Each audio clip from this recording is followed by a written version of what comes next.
Let me say thank you to Marty Schmidt for being here, substituting for us on organ as Bob is away for a week of vacation.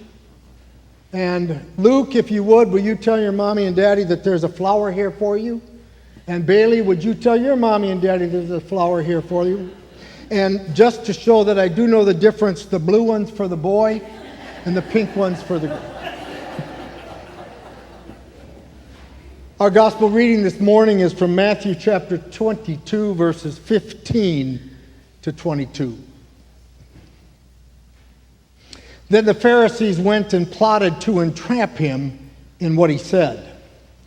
So they sent their disciples to him along with Herodians, saying, "Teacher, we know that you are sincere and teach the ways of God in accordance with truth, and show deference to no one. For you do not regard people with partiality. Tell us then what you think. Is it lawful to pay taxes to the emperor or not?" But Jesus, aware of their malice, said, "Why are you putting me to the test, you hypocrites? Show me the coin used for the tax." And they brought him a denarius. Then they said to them, "Whose head is this and whose title?" They answered, "The emperor's." Then he said to them, "Give therefore to the emperor the things that are the emperor's, and to God the things that are God's." When they heard this, they were amazed, and they left him and went away.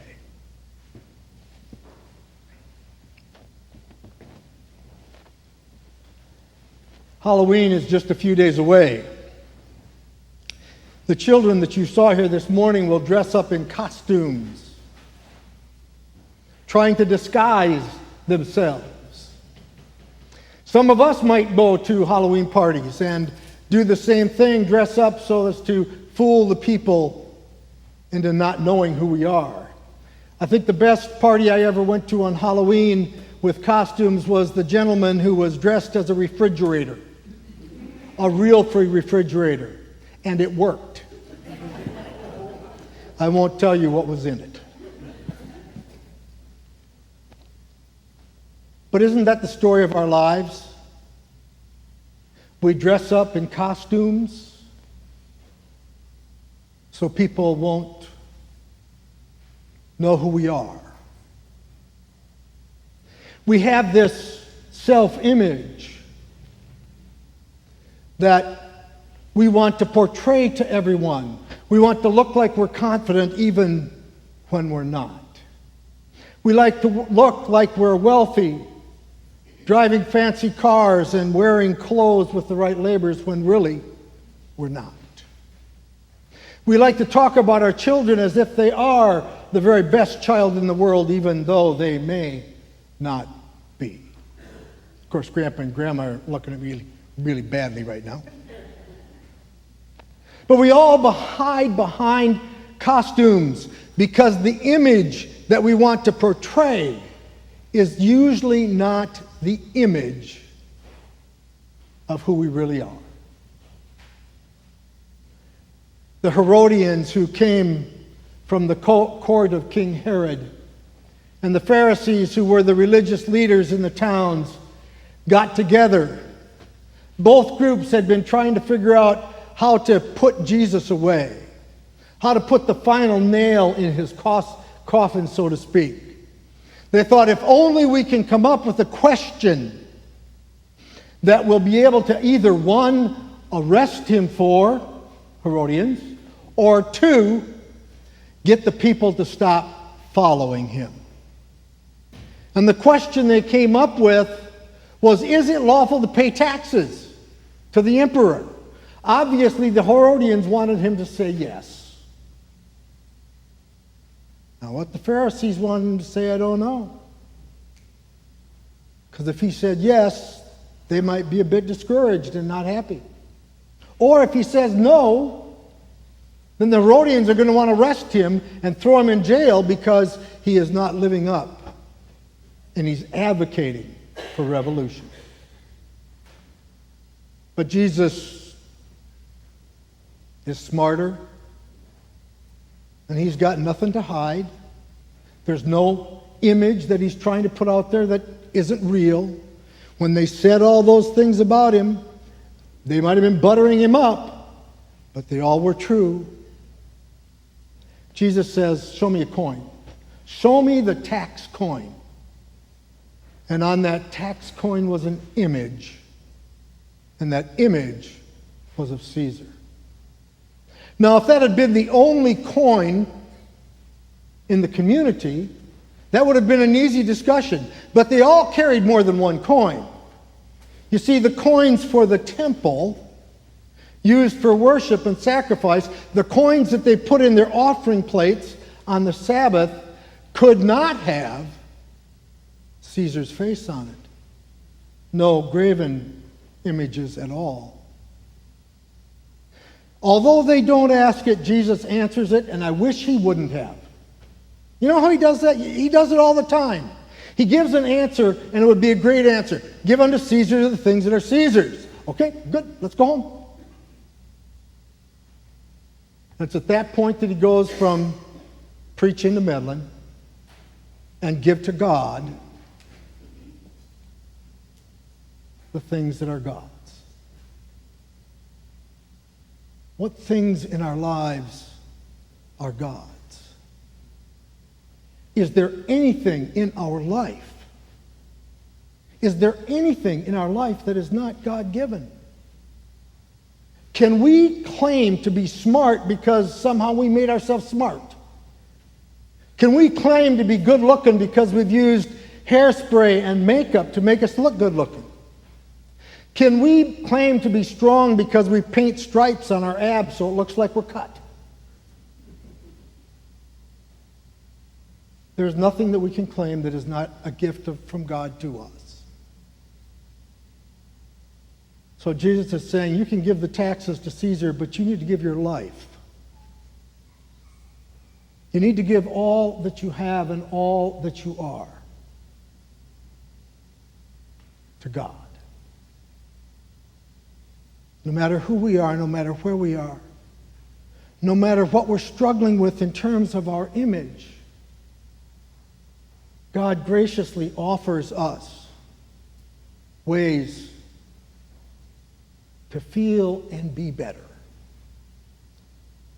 because God's gift to us is life. Last week I got to step back in it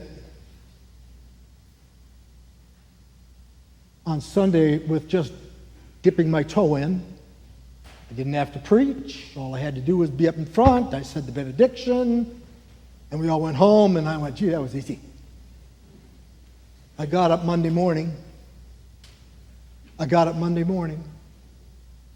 came to church, and before I got my lights turned on, there was a gentleman in my office telling me the story that his sister had died, that although he had a brother and a sister beyond that, their family never talked to each other, and no one was taking care of that sister. Could I please help him with the cost for cremation? I told him we don't give money out here, but we do help. If you will bring me the information that I need to write a check, we'll write a check. His face lit up. Thank you so much, so much. I don't know where I'll get the rest, but I will get it. When he walked out of my door, there was someone waiting outside to see me. Addiction is a terrible thing. And to try and put someone into treatment is terribly difficult. This person had 2 children needing to be in treatment. Could I give them help? Could I find them a place where they could go? Could I help to find the money that was necessary because they didn't have any health insurance? On Wednesday, another individual came in and wanted to talk with me, and he said, I've been struggling with this for the last 13 years. And I now know that I am a woman in a man's body. I've been getting counseling. I've seen an endocrinologist. I'm going to have a change in my physical look to match who I am. And I'm afraid.